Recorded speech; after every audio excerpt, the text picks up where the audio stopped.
Cabinet बैठक के बाद नीतीश कुमार ने राज्यपाल आरिफ मोहम्मद से मुलाकात की। 19 नवंबर को विधानसभा भंग करने का अनुरोध किया। इससे पहले बैठक में पूरी कैबिनेट ने नीतीश कुमार को बधाई दी। चुनाव में एनडीए को मिली प्रचंड जीत के लिए सभी मंत्रियों ने आभार जताया। बिहार की नई सरकार को लेकर के फॉर्मूला तय हुआ। नीतीश कुमार ही मुख्यमंत्री पद की शपथ लेंगे। 20 नवंबर को पटना के गांधी मैदान में शपथ संभव है। नीतीश के नए मंत्रिमंडल का भी फॉर्मूला सामने आया। बीजेपी जेडीयू के मंत्रियों की संख्या बराबर होगी। बीजेपी के कोटे से ही दोनों डिप्टी सीएम बनेंगे। सम्राट चौधरी का फिर से डिप्टी सीएम बनना तय है। विजय सिन्हा के नाम पर सस्पेंस है। चिराग की पार्टी से 2, मांझी कुशवाहा की पार्टी से एक मंत्री होंगे। सीएम को लेकर के बीजेपी विधायक तारकिशोर प्रसाद बोले कि नीतीश कुमार ही मुख्यमंत्री बनेंगे। एनडीए विधायक दल की बैठक में नीतीश नेता चुने जाएंगे। डिप्टी सीएम को लेकर के कोई विवाद नहीं। हम पार्टी के अध्यक्ष संतोष सुमन ने भी नीतीश के सीएम बनने का दावा किया। बोले कि नीतीश कुमार के नाम पर गठबंधन के सभी दल सहमत हैं। 20 नवंबर को सारी प्रक्रिया पूरी होगी।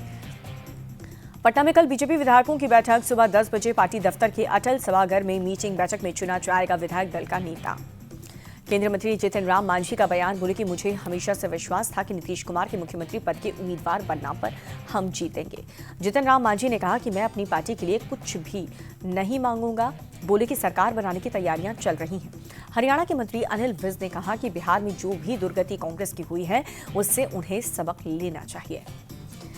अनिल विज का बयान। हम हरियाणा जीते लेकिन दिल्ली जीते, बिहार में जीते और अब बंगाल की भी तैयारी है। बिहार के नतीजों पर रॉबर्ट वाड्रा का बड़ा बयान। दोबारा चुनाव होंगे तो नतीजे पलट जाएंगे। कहा कि चुनाव आयोग की वजह से एनडीए के पक्ष में नतीजे आए हैं। वीआईपी प्रमुख मुकेश सहनी का बयान। बोले कि चुनाव में हार जीत होती रहती है, महागठबंधन को सफलता नहीं मिली। मुकेश सहनी ने एनडीए पर हमला बोलते हुए कहा कि एनडीए को पैसे के दम पर जनादेश मिला है। देश का लोकतंत्र खतरे में है। रोहिणी आचार्य के बाद लालू यादव की 3 और बेटियों ने घर छोड़ा। रागिनी चंदा और राजलक्ष्मी बच्चों के साथ पटना से दिल्ली आ गई। पटना से दिल्ली आने के बाद मुंबई अपने ससुराल गई रोहिणी आचार्य। कहा कि मेरे लिए मम्मी पापा रो रहे थे। मेरे माता पिता और बहनें हमेशा मेरे साथ हैं। रोहिणी आचार्य ने दिल्ली में फिर से लगाया चप्पल चलाए जाने का आरोप। कहा कि क्या सारा बलिदान बेटी ही देंगी और जब बेटी कोई सवाल पूछे तो उसे ससुराल जाने को कहा जाए। रोहिणी का तेजस्वी यादव पर बड़ा हमला। चप्पल कांड को लेकर के बोली तेजस्वी की पत्नी रेचल से पूछिए चप्पल किसने चलाई और किसकी शह पर यह हुआ, संजय और रमीज से पूछो। रोहिणी बोली कि चप्पल कांड के वक्त मेरे माता पिता भी रो रहे थे। सारा बलिदान बेटी क्यों दे, बेटे से भी सवाल होने चाहिए। परिवार से अलग अलग होने पर बोली मैं माता पिता के साथ हूँ। पिता लालू यादव से हर समय मेरी बात हो रही है, सिर्फ भाई से अलग हुई हूँ। बहन रोहिणी आचार्य के आरोपों के बाद भड़के तेज प्रताप। कहा कि बहन का अपमान बर्दाश्त नहीं करेंगे। चंद चेहरों ने तेजस्वी की बुद्धि पर पर्दा डाल दिया है।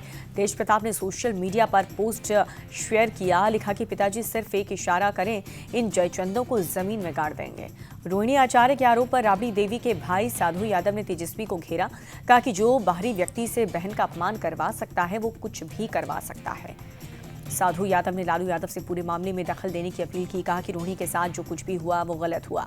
रोहिणी आचार्य के बाद अब आरजेडी के बागी नेता रितु जायसवाल ने तेजस्वी के करीबी संजय यादव पर बोला हमला। कहा कि खुद को चाणक्य समझने में गवाई है जीती हुई सीट।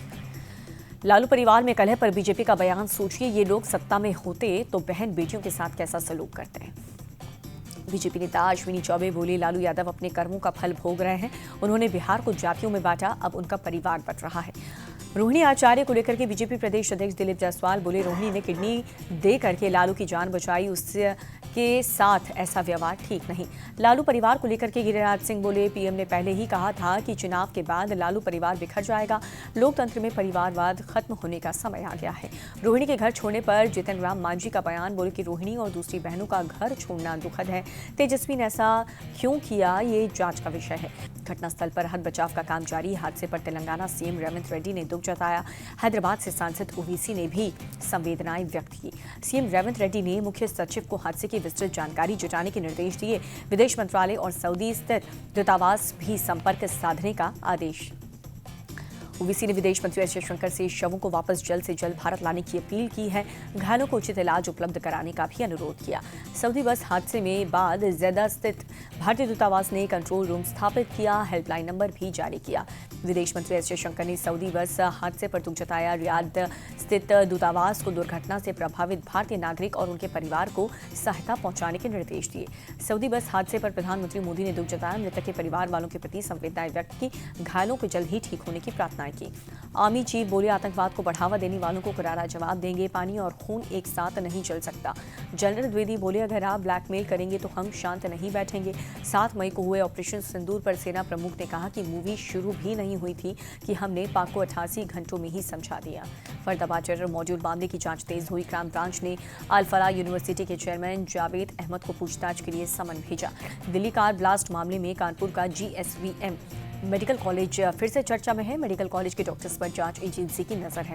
कानपुर मेडिकल कॉलेज से 7 और डॉक्टर्स लापता हुए। टेरर मॉड्यूल में सुरक्षा एजेंसियां कर रही हैं तलाशी।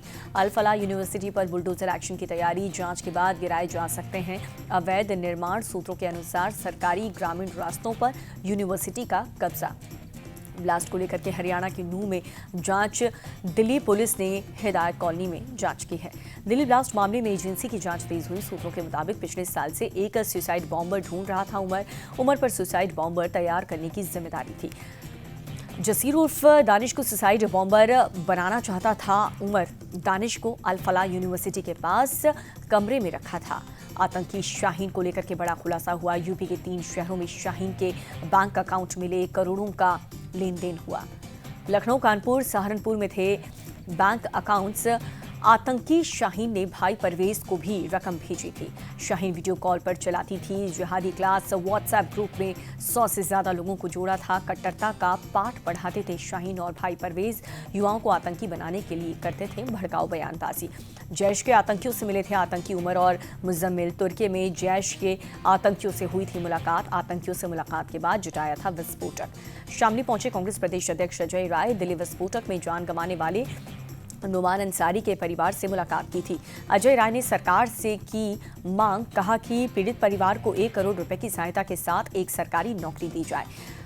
श्रीनगर के नौगांव पुलिस स्टेशन में ब्लास्ट की जांच तेज हुई। घटनास्थल पर NSG बम स्क्वाड ने चलाया था तलाशी अभियान। PDP चीफ महबूबा मुफ्ती बोली, नौगांव ब्लास्ट की जिम्मेदारी सरकार ले। दोषियों पर कार्रवाई होनी चाहिए। बीजेपी नेता रविंद्र रैना ने हादसे में मारे गए शख्स के परिवार से मुलाकात की। हर संभव मदद का भरोसा दिया। रक्षा मंत्री राजनाथ सिंह ने special intensive revision SIR form भरा। मतदाता पुनरीक्षण प्रक्रिया में हुए शामिल। लखनऊ में 39 लाख वोटर्स की SIR प्रक्रिया होनी है। 12 राज्य और केंद्र शासित प्रदेशों में SIR पार्ट 2 जारी। अब तक 49 करोड़ से ज्यादा वोटर्स को मिला वेरिफिकेशन फॉर्म। बाला साहेब ठाकरे की पुण्यतिथि आज। मुंबई में स्मृति स्थल पहुंचे उद्धव और राज ठाकरे। बाला साहेब को श्रद्धांजलि दी। पंजाब के फिरोजपुर में RSS नेता के बेटे की गोली मारकर हत्या। आरोपियों की तलाश में जुटी है पुलिस की टीम। बीजेपी सांसद रवनीत बिट्टू ने कानून व्यवस्था पर उठाए सवाल। कहा कि पंजाब में कोई भी सुरक्षित नहीं है।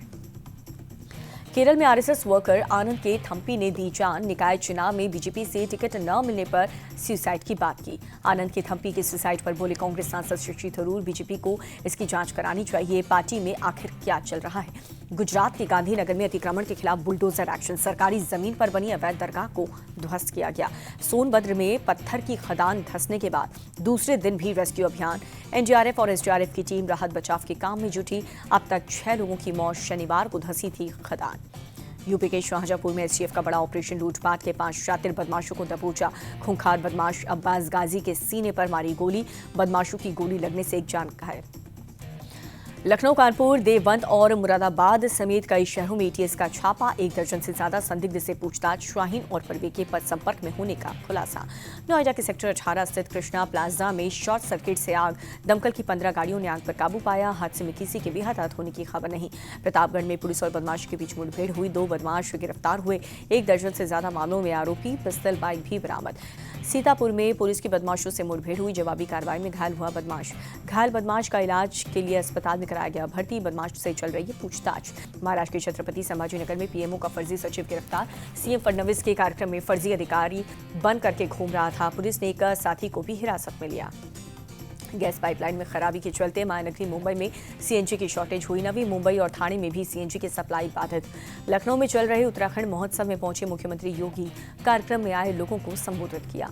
मुख्यमंत्री योगी आदित्यनाथ ने कहा कि प्रधानमंत्री मोदी के नेतृत्व और मार्गदर्शन में एक भारत श्रेष्ठ भारत के लिए हम सब मिलकर के काम कर रहे हैं। फ्लोरिडा में मेयर्स न्यू वर्ल्ड T20 के फाइनल में पहुंचे इंडिया TV के चेयरमैन और editor in chief Rajat Sharma और managing director Ritu Dhawan toss के ग्राउंड पर मौजूद रहे।